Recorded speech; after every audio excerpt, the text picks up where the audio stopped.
আজ আমি এমন দুটি টোটকা বানিয়ে দেখাবো, যদি আপনারা পান, বিড়ি, সিগারেট, গুটখা খেয়ে দাঁত কালো হয়ে যায়, হলুদ হয়ে যায় বা দাঁতের মধ্যে পাথর পড়ে, চিন্তা করার কোনো কারণ নেই। একবার যদি আপনারা দাঁতের মধ্যে দেন, দাঁত হবে হীরের মতো চকচকে। নমস্কার বন্ধুরা, মালবিকা কিচেন উইথ ভেজ ফুডে আপনাদের সবাইকে স্বাগত জানাই। আজ আমি আপনাদের সাথে খুবই সুন্দর একটি উপকারী ভিডিও শেয়ার করব। সেটা হলো, যেসব বন্ধুরা দেখবেন বিড়ি, সিগারেট, পান খেয়ে দাঁতগুলো একদম পুরো কালো হয়ে গেছে, চিন্তা করবেন না। আজ আমি এমন একটি রেমেডি বানিয়ে দেখাবো, যদি আপনারা ওই রেমেডিটা একবার ব্যবহার করেন, আপনাদের কালো দাঁত বা যাদের হচ্ছে হলদে দাঁত হয়ে গেছে বা দেখবেন পাথর পড়ে গেছে দাঁতের মধ্যে, খুব সুন্দরভাবে পাথর গলে যাবে। হলুদ এবং কালো দাগ সেকেন্ডের মধ্যে আপনারা তুলে নিতে পারবেন। আদা, এখানে আদার পরিমাণটা আপনারা ঠিক এক টুকরো নিয়ে নেবেন। এবারে যেটা করব, আদা এইভাবে খোসাটা ছাড়িয়ে নেব। মাড়ি যদি ফুলে ব্যথা হয়, সেটা কিন্তু একদম পুরো ব্যথাটা রিমুভ করতে সাহায্য করে এই আদা, এবং মুখের যে দুর্গন্ধ হয় সেটাও কিন্তু রিমুভ করতে সাহায্য করে আদা, আর মুখের ময়লা বা অ্যান্টিব্যাকটেরিয়াল একদম পুরো কমাতে সাহায্য করে এই আদা। আমি আদাটা ভালো করে ছাড়িয়ে নিয়েছি।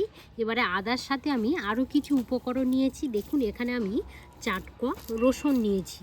এবারে রসুনের এইভাবে খোসাটা ছাড়িয়ে নেব। বেশি নেওয়ার দরকার নেই, জাস্ট 4টে থেকে 5টা আর কি কোয়া নিয়ে নেবেন। আমি যে কটা উপকরণ দিয়ে এই রেমেডিটা বানাবো, সব কটাই কিন্তু আমাদের রান্নাঘরেই থাকে, অর্থাৎ এক্সট্রা করে কিছু কেনার দরকার নেই।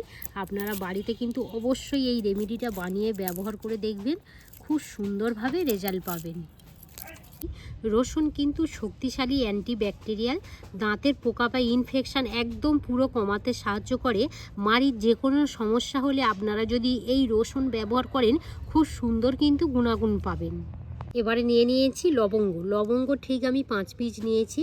লবঙ্গ কিন্তু আমাদের দাঁতের ব্যথা কমাতে সাহায্য করে, দাঁতের পোকা ব্যাকটেরিয়া একদম পুরো নষ্ট করে দেয়, মুখের দুর্গন্ধ দূর করতে সাহায্য করে, এবং মাড়ি ফোলা যদি ইনফেকশান হয় সেটাও একদম পুরো রিমুভ করে দেয়, এবং দাঁত ও মাড়ি একদম শক্ত করতে সাহায্য করে আমাদের এই লবঙ্গ। এখানে দেখুন, আদা, রসুন আর লবঙ্গ নিয়েছি, একটু আর কি থেতো করে নেব। আপনারা এই কাজটা শিলনোড়ায় বা মিক্স জারের মধ্যেও করতে পারেন। এই দেখুন কত সুন্দরভাবে একদম পুরো রেডি হয়ে যাচ্ছে, কত সুন্দরভাবে একদম পুরো রেডি হয়ে গিয়েছে। এখানে যে 3টে উপকরণ নিয়েছি, ভালো করে কিন্তু থেতো করে নিয়েছি। এবারে আমাদের যেটা লাগবে সেটা হলো রস।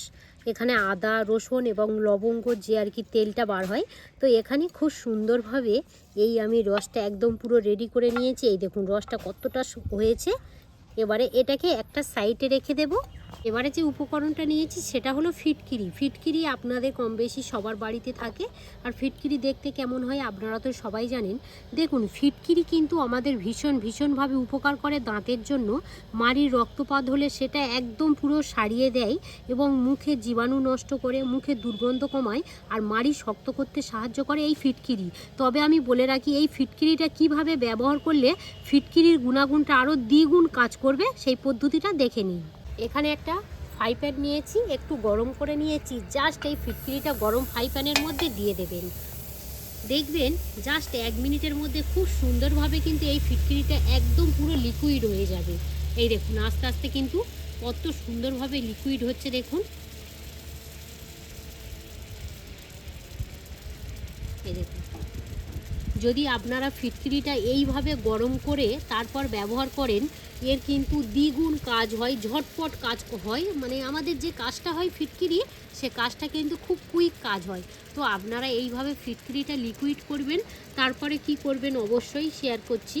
বন্ধুরা, এমনভাবে ফিটকিরিটা হচ্ছে যেন সেই কত সুন্দরভাবে উঠছে আর পড়ছে, ঠিক কিন্তু এরকমই হবে, ভয় পাবেন না। এবার কিছুক্ষণ রেখে দেবেন। জাস্ট আমি 3 থেকে 4 মিনিট অপেক্ষা করেছিলাম। এই দেখুন, ফ্রাই প্যান থেকে খুব সুন্দরভাবে কিন্তু এইভাবে চারিদিক দিয়েই ছেড়ে যাবে। এই দেখুন, আর এটা কিন্তু আর লিকুইড থাকবে না, খুব সুন্দরভাবে কিন্তু একদম পুরো শক্ত হয়ে যাবে। এই দেখুন, ঠান্ডা হয়ে গেলে একদম পুরো মরমরে হয়ে যাবে, তখনই আপনারা এইভাবে জাস্ট একটু গুঁড়ো করে নেবেন। এইভাবে ভালো করে গুঁড়ো করে নেবেন। আর গুঁড়োটা যখনই রেডি হয়ে যাবে দেখবেন একদম পুরো যেমন আমাদের পাউডার দেখতে হয় ঠিক সেরকমই খুব সুন্দরভাবে কিন্তু গুঁড়ো হয়ে যাবে। আর অবশ্যই এই ফিটকিরিটা গরম করে তারপর গুঁড়ো করবেন। আমি যেহেতু আগেই বললাম এইভাবে করলে কার্যকারিতা কিন্তু খুব সুন্দরভাবে কুইক কাজ করবে। এবার আমি এই ফিটকিরি যে ডাস্ট করে রেখেছিলাম একটা পাত্রের মধ্যে নিয়ে নেব।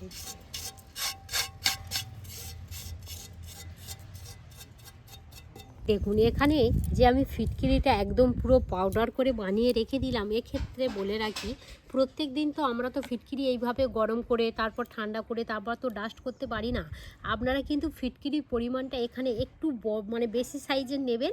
আর সেম একই পদ্ধতিতে করে নিয়ে এই গুঁড়োটা কিন্তু আপনারা সংরক্ষণ করে রাখতে পারেন, অনেক দিন ভালো থাকবে। তারপর আমি যে প্রসেসগুলো দেখাবো তারপরে কিন্তু আপনারা করতে পারেন, কাজটা আপনাদের খুবই তাড়াতাড়ি হবে। দিয়ে দেবো আমি কলগেটটা আপনারা ঠিক এরকমভাবে সাদাটা নেওয়ার চেষ্টা করবেন। আর কতটা নিয়েছি আপনারা তো দেখেই বুঝতে পেরেছেন। তো এবারে এই কলগেটটা আমি এই ফিটকিরির মধ্যে দিয়ে দেব। আর ফিটকিরির গুঁড়ো এইভাবে ভালো করে মিশিয়ে নেব। এবার আমি বলে রাখি কলগেট আমাদের কি কি উপকার করে। কলগেট কিন্তু আমাদের দাঁতটাকে উজ্জ্বল চকচকে ঝকঝকে করতে সাহায্য করে এবং দাঁতকে সতেজ রাখতে সাহায্য করে। যদি দুর্গন্ধ হয় সেটাও রিমুভ করতে সাহায্য করে। এই কলগেট কিন্তু আমাদের ভীষণ উপকার করে। এখানে নর্মাল জল 1 চামচ নিয়েছি, দিয়ে দেব। দিয়ে এই যে উপকরণটা দিয়েছি দুটো ভালো করে এবারে এইভাবে মিশিয়ে নেব। নিয়েছি পুঁই শাক পাতা। পুঁই শাক পাতা কিন্তু আমাদের মুখের ঘা বা জ্বালা কমাতে সাহায্য করে, মাড়ি ইনফেকশান শান্ত করতে সাহায্য করে, মুখের ভিতরে ব্যাকটেরিয়া কমায়, মাড়ি নরম ও সুস্থ রাখতে সাহায্য করে, প্রাকৃতিকভাবে মুখ ঠান্ডা রাখতে সাহায্য করে আমাদের কিন্তু এই পুঁই শাক পাতা। এখানে জাস্ট আপনারা কিন্তু একটাই নিয়ে নেবেন, বেশি এখানে আমাদের দরকার নেই। এইভাবে ভালো করে আর কি পাতাটা থেঁতো করে নেব।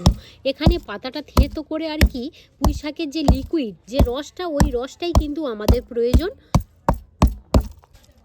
পুঁই শাক পাতাটা ভালো করে থেঁতো করে নিয়েছি। এবারে যেটা আমাদের লাগবে সেটা হলো এখান থেকে জাস্ট 2 থেকে 3 ফোঁটা এই লিকুইডটাই লাগবে। এই দেখুন এটাকে নিয়ে নিয়েছি। আর পুঁই শাক পাতা আমাদের কতটা যে উপকার করে আমি তো জানালাম। তো এবারে এটাকে এইভাবে ভালো করে মিশিয়ে নেব।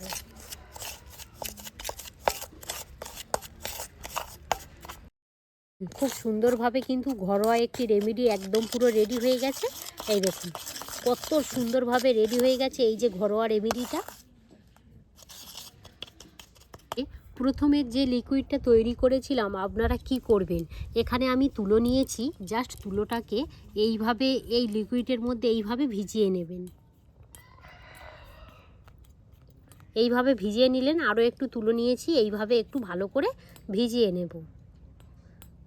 অনেক বাচ্চারা বেশি পরিমাণে ক্যাডবেরি বা লজেন্স খাওয়ার ফলে দেখবেন দাঁত কালো হয়ে গেছে বা শোঁস হয়ে গেছে। ওখানে দেখবেন ঠান্ডা জল লাগলে কিন্তু দাঁত প্রচণ্ড পরিমাণে পেন হয়, মাড়ি ফুলে যায়, দাঁতে থেকে রক্ত বার হয়।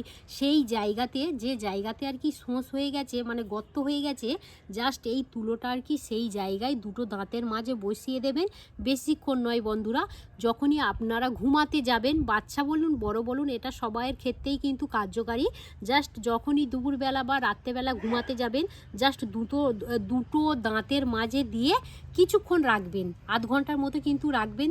সঙ্গে সঙ্গে কুইকের মতো কাজ করবে। ব্যথা যে আপনাদের প্রচণ্ড পরিমাণে পেন হবে সেই পেন কমে যাবে, ফোলা কমে যাবে এবং রক্ত যে বার হবে একদমই বার হবে না। আর দাঁত যন্ত্রণা যাদের হয় তারাই কিন্তু বোঝে, কারণ প্রত্যেকটা জিনিস সহ্য করা যায়, কিন্তু দাঁত যন্ত্রণা হলে সত্য কথা বলতে ওই পেনটা একদমই পুরো সহ্য করা যায় না, যেন মনে হয় মাথা আর কি কেটে আর কি চলে যাচ্ছে, এইরকমই ব্যাপার। এই যে এখানে যে রেমেডিটা বানিয়েছি এটাকে আমি বলে রাখি কি ছেলেদের ক্ষেত্রেই বলি, দেখবেন বিড়ি সিগারেট পান খেলে দাঁতের মধ্যে যে একটা কষ পড়ে, হয়তো কারোর সাথে কথা বলতে যাচ্ছেন বলতে একটা অস্বস্তি লাগছে, দাঁতের আর কি কালো হয়ে গেছে, হলুদ হয়ে গেছে, বা দেখবেন দাঁতের মধ্যে পাথর পড়ে গেছে, কিচ্ছু দেওয়ার দরকার নেই। জাস্ট একটু ফিটকিরির গুঁড়ো আর কলগেট যদি আপনারা দিনে 2বার ব্যবহার করেন, সকালে আর রাতে যখনই আপনারা ঘুমাতে যাবেন তখনই যদি 2বার দিনে ব্যবহার করেন, আমি কথা দিচ্ছি যদি আপনারা 1 সপ্তাহ ব্যবহার করেন, আপনাদের দাঁত থেকে সমস্ত কালো দাগ উঠে যাবে, হলুদ দাগ উঠে যাবে, এবং পাথর যেটা থাকবে সেটা কিন্তু একদম পুরো রিমুভ হয়ে যাবে। ভীষণ কার্যকারী। তো আমি এখানে ব্রাশ নিয়েছি, রেমেডিটা আমি ব্রাশের মধ্যে নিয়ে নেব।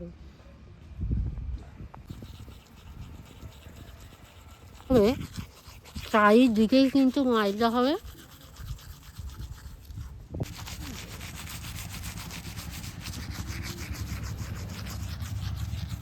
দাঁতটা পুরো পরিষ্কার করে চলে এসেছি, আর দাঁতটা দেখুন কত সুন্দর পরিষ্কার হয়েছে। দেখুন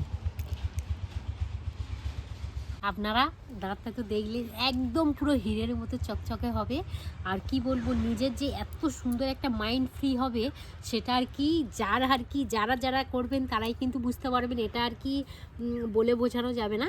আর আমি যে ঘরোয়া রেমেডিটা বানালাম, বন্ধুদের কাছে একটাই রিকোয়েস্ট, আপনারা কিন্তু বাড়িতে অবশ্যই এই রেমেডিটা বানিয়ে ব্যবহার করবেন। দাঁত যদি যন্ত্রণা হয়, পোকা লাগে, আমি যে পদ্ধতিটা দেখিয়েছি আপনারা করবেন। এখানে কোনো যে হ্যাবক খরচার ব্যাপার তা কিন্তু নয়। তো এই ভিডিওটা অনেকটাই বড় হয়ে গেছে, আর একদম বড় করতে চাই না। যদি আপনারা ইউটিউব থেকে দেখে থাকেন তাহলে বেশি বেশি করে লাইক শেয়ার করবেন। আর মালবিকা রান্নাঘর ফেসবুক পেজ থেকে দেখে থাকলে পেজটা ফলো করে সাথে থাকবেন। আপনারা সবাই ভালো থাকবেন, সুস্থ থাকবেন, সাবধানে থাকবেন। আর একটি নতুন পর্ব নিয়ে খুব তাড়াতাড়ি আবার আপনাদের সঙ্গে দেখা হচ্ছে। ততক্ষণে আপনারা আপনাদের খেয়াল রাখবেন। ধন্যবাদ জানাই।